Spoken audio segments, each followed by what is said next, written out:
వ్యాపారంలో నేను బయటకు వచ్చాను. నేను కోవిడ్ ఆ టైంలోనే బయటకు వచ్చేసాను.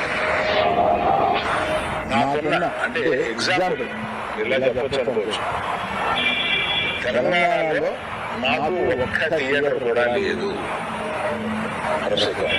తెలంగాణ ఉన్నది ఒకే ఒక థియేటర్, త్రిపుల్ దానికి ఓనర్ కనుక నా దగ్గర ఒక్క థియేటర్ కూడా లీజులో లేదు. ఆంధ్రాలో కూడా అన్ని వదిలేసుకుంటా వచ్చేసి నా దగ్గర మొత్తం 1500 థియేటర్లు ఆంధ్రాలో ఉంటే, అదే మొత్తం తెలుగు రాష్ట్రాల్లో ఉంటే నా దగ్గర 15 లోపు ఉన్నాయి.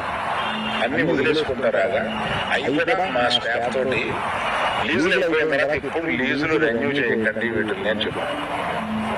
కనుక నా దగ్గర థియేటర్లు లేవు. ఎందువల్ల నన్ను అంటే పాట అలవాటు కొద్ది అందరూ నన్ను ఆ నలుగురులో అది ఏదో ఫోటోలు వేయడానికి అది బాగుంటాయి కనుక అందరూ పెద్దలు ఫోటోలు వేస్తా విమర్శకు బాగుంటాయి.